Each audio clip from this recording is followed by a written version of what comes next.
Hello, मैं हूं विनय कुमार गुप्ता। आप सभी का स्वागत है हमारी YouTube channel point to be noted में।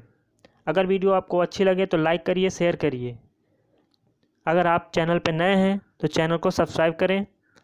अगला नोटिफिकेशन प्राप्त करने के लिए बेल आइकन को दबाना ना भूलें।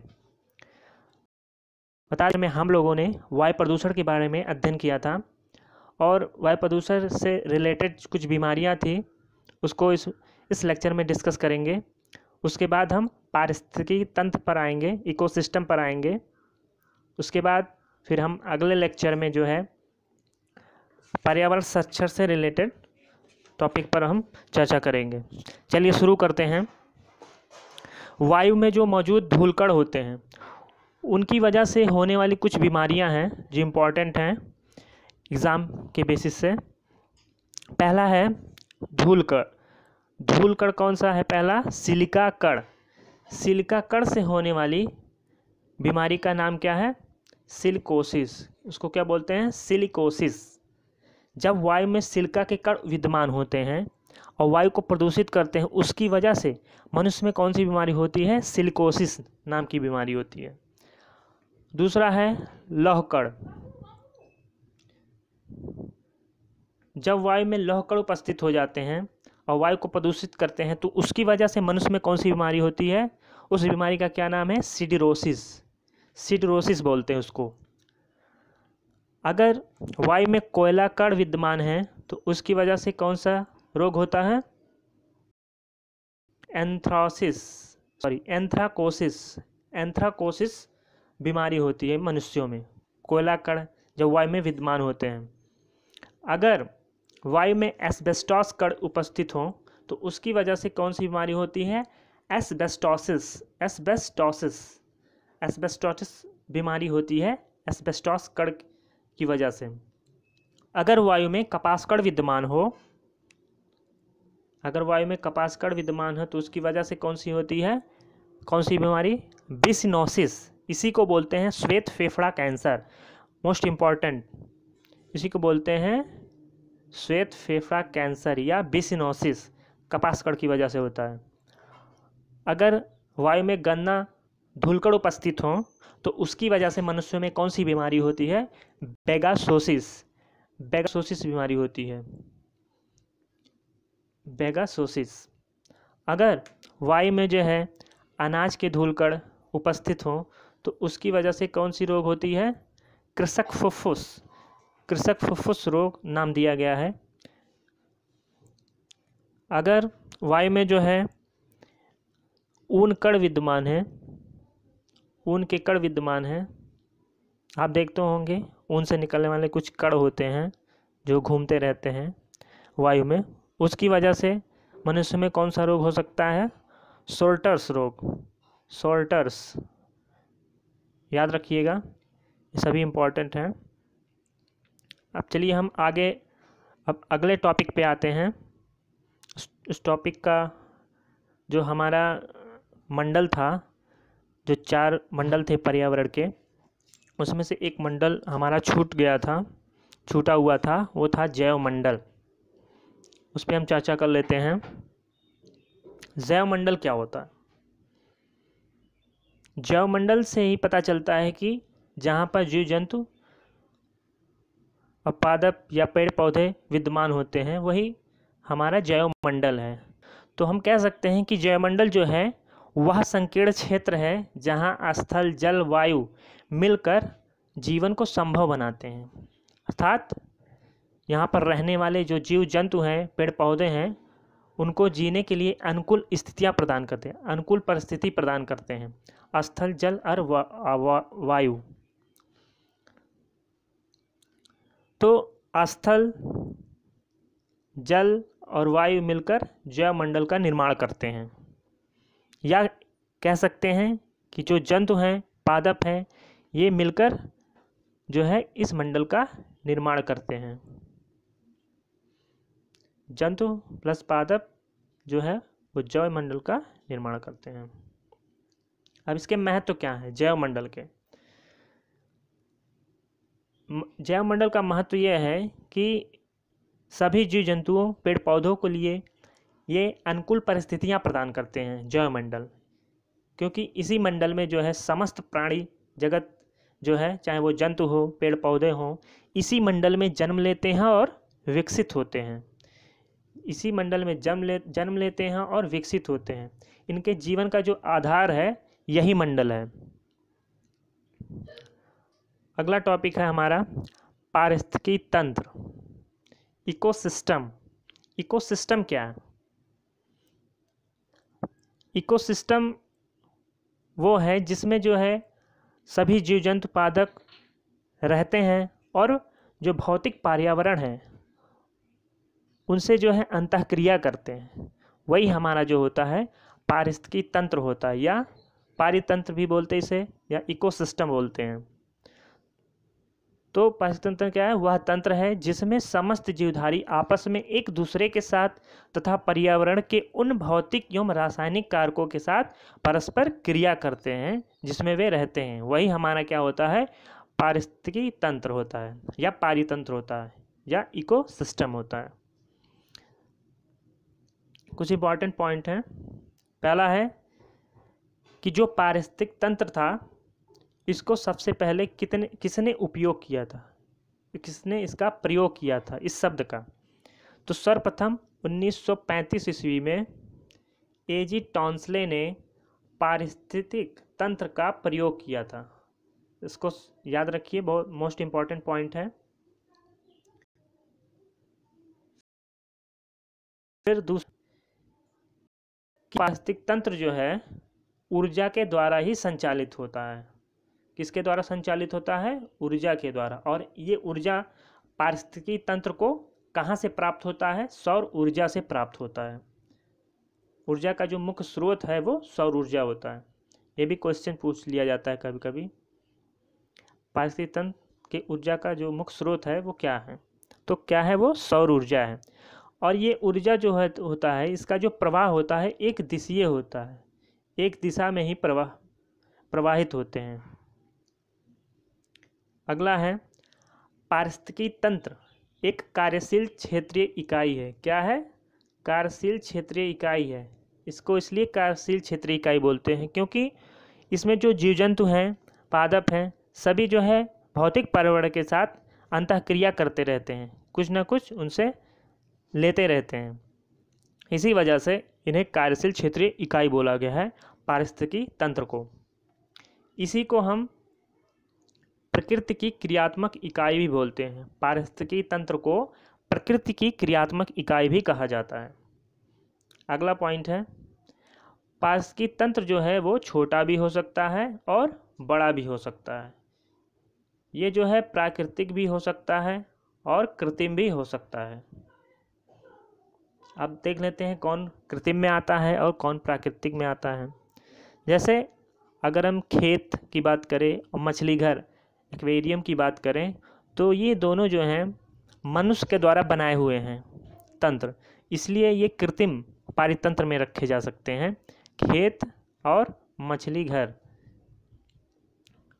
और तालाब भी जो मनुष्यों द्वारा बनाए गए हैं वो भी कृत्रिम पारितंत्र के अंतर्गत ही आएंगे। लेकिन इसके अलावा जो रेगिस्तान है, पर्वत है, सागर है, नदियां हैं, झीलें हैं, पहाड़ हैं, ये सभी जो है प्राकृतिक पारितंत्र के अंतर्गत आएंगे। एक प्रकार से हम जो है जो संपूर्ण पृथ्वी हमारी है उसको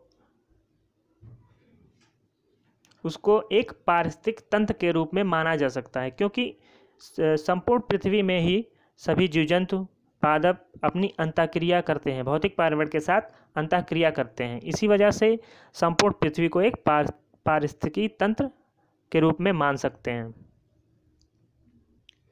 अगला पॉइंट है मोस्ट इम्पॉर्टेंट पॉइंट, जो पारितंत्र होता है, जो उस कटिबंधीय क्षेत्र होता है, वो सर्वाधिक उत्पादक पारितंत्र माना जाता है। सर्वाधिक उत्पादक पारितंत्र इसलिए माना जाता है क्योंकि उस कटिबंधीय क्षेत्र ऐसा क्षेत्र होता है जहाँ पे फसलों और फलों का जो उत्पादन होता है सबसे ज़्यादा होता है, और ये उष्णकटिबंधीय जो क्षेत्र है वो अनुकूल स्थिति प्रदान करते हैं फसलों के लिए और फलों के लिए, इसलिए इसे कहा गया है सर्वाधिक उत्पादक पारितंत्र। याद रखिएगा, मोस्ट इम्पॉर्टेंट पॉइंट है। अब आते हैं हम पारिस्थितिकी पर। इकोलॉजी, पारिस्थितिकी जिसको बोलते हैं इकोलॉजी। तो इकोलॉजी क्या होता है? इकोलॉजी जो है पारिस्थितिकी तंत्र के अध्ययन को ही हम क्या बोलते हैं? पारिस्थितिकी, उसी को हम बोलते हैं पारिस्थितिकी या इकोलॉजी बोलते हैं। तो पारिस्थितिकी तंत्र के अंतर्गत जो भी जीव जंतु आते हैं और वो जीव जंतु जो है भौतिक पर्यावरण के साथ जो अंतर संबंध बनाते हैं और विभिन्न जीवों के भी मध्य जो पारिस्थितिक अंतर संबंध होता है, उन्हीं का अध्ययन हम करते हैं पारिस्थितिकी में। और ये मुख्यतः जो है 3 पक्षों में इसका अध्ययन किया जाता है।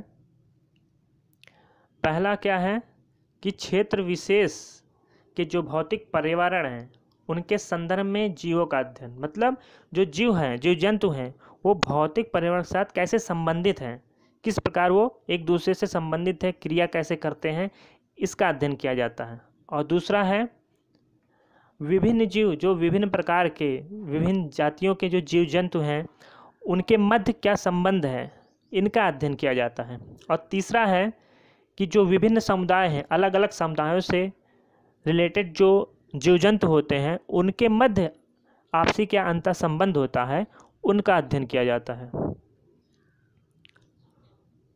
अगला पॉइंट, जो पारिस्थितिकी शब्द है उसका सबसे पहले प्रयोग जो है किसने किया था?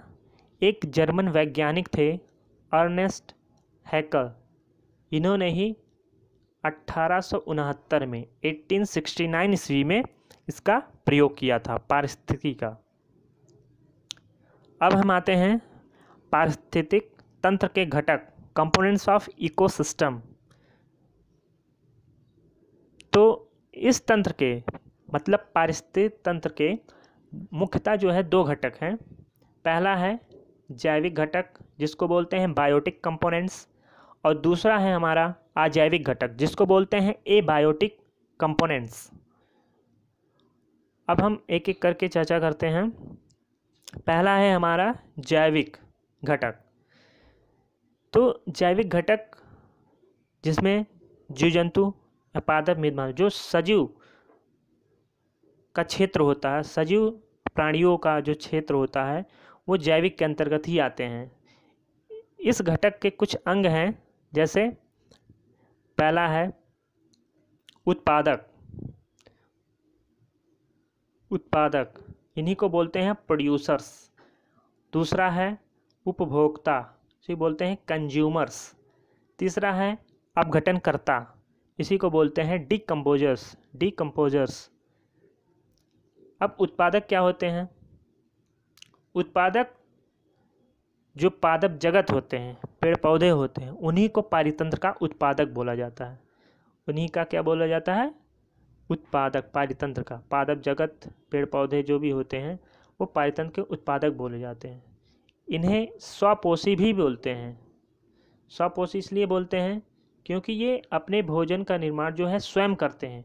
ये जो है प्रकाश संश्लेषण की क्रिया द्वारा भोजन का निर्माण करते हैं।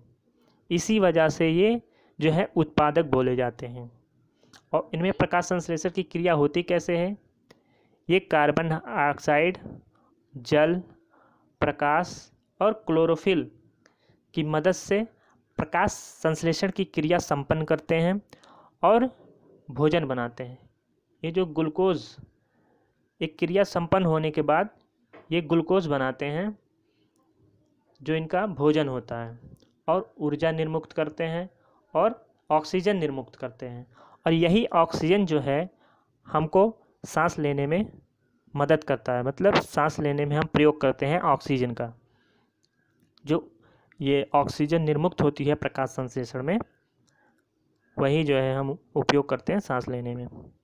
और ये जो कार्बन डाइऑक्साइड पौधों को मिलती है वो हमारी वजह से मिलती है। जब हम सांस छोड़ते हैं तो हम कार्बन डाइऑक्साइड छोड़ते हैं और ऑक्सीजन को लेते हैं। तो यही कार्बन डाइऑक्साइड जो है वो पौधे प्रकाश संश्लेषण में उपयोग करते हैं। अगला है हमारा उपभोक्ता। उपभोक्ता क्या होता है? कंज्यूमर्स होते हैं जो अपने भोजन के लिए दूसरे पर निर्भर रहते हैं। वो स्वयं जो है भोजन अपना नहीं बना पाते हैं, वही होते हैं उपभोक्ता। जो भोजन का निर्माण स्वयं नहीं करते उन्हीं को बोलते हैं उपभोक्ता। जो जीव जंतु हैं भोजन का निर्माण स्वयं नहीं कर पाते हैं उन्हें बोलते हैं उपभोक्ता। इन्हें क्या बोला जाता है? इन्हें परपोषी भी बोला जाता है, जो दूसरे पर निर्भर हो भोजन के लिए। उपभोक्ता जो है वो 3 प्रकार के होते हैं मुख्यतः। पहला है हमारा प्राथमिक, प्राइमरी कंज्यूमर्स। दूसरा है हमारा द्वितीयक उपभोक्ता, सेकेंड।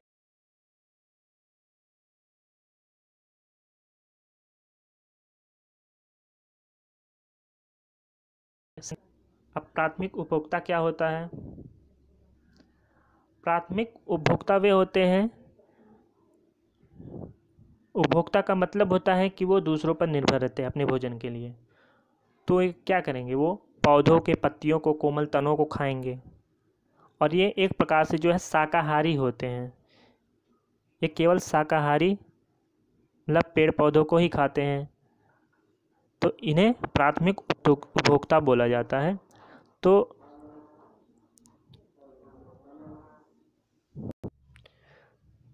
प्राथमिक उपभोक्ता के उदाहरण क्या हैं? टिड्डा हुआ, बकरी हुआ, हिरण हुआ, गाय हुआ, चूहा हुआ, ये सब क्या है? प्राथमिक उपभोक्ता हैं, क्योंकि ये शाकाहारी होते हैं, इसलिए इन्हें प्राथमिक उपभोक्ता की श्रेणी में रखा गया है।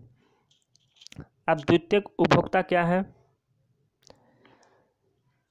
इसके अंतर्गत आने वाले जो भी जीव जंतु हैं वो केवल शाकाहारी जीवों को खाते हैं। ये मांसाहारी भी होते हैं। तो जैसे मेढक हुआ, मेढक क्या होता है? ये टिड्डा को खाता है। बिल्ली हुआ, बिल्ली चूहा को खाती है। लोमड़ी, लोमड़ी भी शाकाहारी है, सॉरी मांसाहारी होती है। तो इन सब को जो है द्वितीयक उपभोक्ता के अंतर्गत रखा गया है। अब तृतीयक उपभोक्ता क्या है? ये उच्च स्तर के मांसाहारी होते हैं। उच्च स्तर के मांसाहारी होते का मतलब ये जो है प्राथमिक और द्वितीयक दोनों उपभोक्ताओं को खाते हैं, इसलिए इन्हें उच्च स्तर के मांसाहारी कहा गया है। तो जैसे शेर हुआ, बाघ हुआ, तेंदुआ हुआ, ये सभी जो है प्राथमिक उपभोक्ताओं को भी खाते हैं और द्वितीयक उपभोक्ताओं को भी खाते हैं। अब जैसे प्राथमिक उपभोक्ताओं में बकरी है, हिरण है, तो ये बकरी को भी खाते हैं, हिरण को भी खाते हैं, ये जो है प्राथमिक उपभोक्ता से हैं। और द्वितीयक उपभोक्ता के अंतर्गत बिल्ली, लोमड़ी, इन सबको भी खाते हैं, इसलिए इन्हें तृतीय उपभोक्ता के अंतर्गत रखा गया है। शेर, बाघ, तेंदुआ। और सर्वाहारी क्या होता है? सर्वाहारी जो होते हैं वो उत्पादकों और प्राथमिक उपभोक्ताओं का सेवन करते हैं। मतलब ये शाकाहारी भी होते हैं और मांसाहारी भी होते हैं। जैसे मनुष्य हुआ, मनुष्य क्या है? पेड़ पौधों से प्राप्त होने वाले फल फूल, फसलों को खाते हैं, अनाज को खाते हैं। बिल्ली क्या है? बिल्ली भी मांसाहारी भी है, शाकाहारी भी है, तो इसलिए ना सर्वाहारी के अंतर्गत रखा गया। कौवा, मोर, ये सभी सर्वाहारी के अंतर्गत आते हैं। अब आते हैं हम अपघटनकर्ता, डिकम्पोजर्स क्या होता है?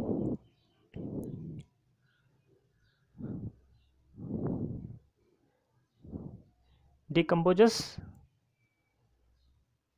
जैसे ये मृत जीव जंतु को अपना भोजन मानते हैं। जो जीव जंतु मर जाते हैं धीरे धीरे वो अपघटित होने लगते हैं और मिट्टी में मिलने लगते हैं। तो ये जो प्रक्रिया होती है अपघटन की, ये इन्हीं के द्वारा होती है। जीवाणु और इसके जो उदाहरण हैं जीवाणु और कवक, इन्हीं के द्वारा जो होता है अपघटन होता है। कैसे होता है? जो मृत शरीर के अंदर जो है कार्बनिक पदार्थ होते हैं उन्हें साधारण भौतिक तत्वों में अपघटित कर देते हैं, मतलब मिट्टी में मिला देते हैं, विलीन कर देते हैं। और एक इसका उदाहरण कौन है? इसका उदाहरण है जीवाणु और कवक। ये जो है अपघटनकर्ता के अंतर्गत आते हैं। इन्हीं को जो है प्रकृति का सफाईकर्ता भी कहा गया है, याद रखिएगा। अब अगला है अजैविक घटक। अजैविक घटक क्या होते हैं? ये उत्पादक और उपभोक्ताओं के लिए बहुत ही आवश्यक होते हैं, क्योंकि इनके पोषण के लिए कार्बोहाइड्रेट, प्रोटीन, विटामिन सब जो प्राप्त करते हैं इसी अजैविक घटक के अंतर्गत ही आते हैं। जल, ऑक्सीजन, कार्बन डाइऑक्साइड, नाइट्रोजन ये सभी उपयोगी होते हैं और यह इसी के अंतर्गत आते हैं, अजैविक घटक के अंतर्गत। तो ये अजैविक घटक जो है इसके कुछ प्रकार हैं। पहला है जो अकार्बनिक घटक। अकार्बनिक घटक के अंतर्गत क्या क्या आता है? जल है, जल आता है, ऑक्सीजन, कार्बन डाइऑक्साइड, नाइट्रोजन, मतलब जल आता है, और वायु के अंदर जो भी गैसें हैं वो सभी अकार्बनिक घटक के अंतर्गत ही आते हैं। दूसरा है कार्बनिक घटक। कौन सा घटक? कार्बनिक घटक। इसके अंतर्गत जो है प्रोटीन, कार्बोहाइड्रेट, लिपिड, विटामिन सभी आते हैं।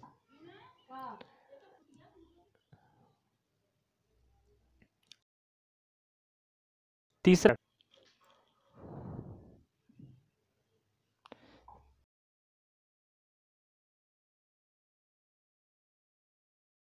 आकाश वायुमंडलीय दाब आते हैं। तापमान, आर्द्रता, प्रकाश और वायुमंडलीय दाब ये सभी भौतिक घटक के अंतर्गत आते हैं। मृदा हुआ, तापमान, आर्द्रता, प्रकाश और वायुमंडलीय दाब, मृदा ये सभी जो है भौतिक घटक के अंतर्गत आते हैं। कुछ इम्पॉर्टेंट पॉइंट है उसको नोट करिएगा कि पौधे जो प्रकाश संश्लेषण की क्रिया करते हैं तो वो जो है बिना जल के क्रिया नहीं हो सकती है। बिना जल के प्रकाश संश्लेषण की क्रिया जो है संभव नहीं है।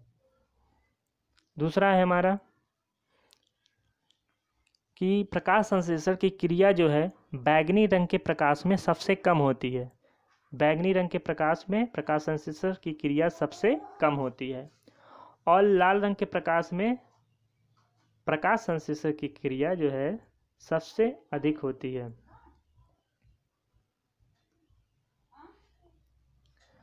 अगला है प्रकाश संश्लेषण का जो केंद्र होता है वो पर्णहरित ही होता है, मतलब क्लोरोफिल ही जो होता है प्रकाश संश्लेषण का केंद्र माना जाता है। अगर पर्णहरित ना हो तो प्रकाश संश्लेषण की क्रिया करना संभव नहीं है। अब हम जो है अगले लेक्चर में पर्यावरण संरक्षण के बारे में चर्चा करेंगे और उससे संबंधित पर्यावरण से संबंधित जो भी आंदोलन हुए हैं उनके बारे में हम चर्चा करेंगे। अगर आपको वीडियो अच्छी लगी तो लाइक करिए, शेयर कीजिए। वीडियो कैसी लगी कमेंट करें। अगर आप चैनल पे नए हैं तो चैनल को सब्सक्राइब करें। वीडियो का अगला नोटिफिकेशन प्राप्त करने के लिए आप बेल आइकन को दबाना ना भूलें। धन्यवाद।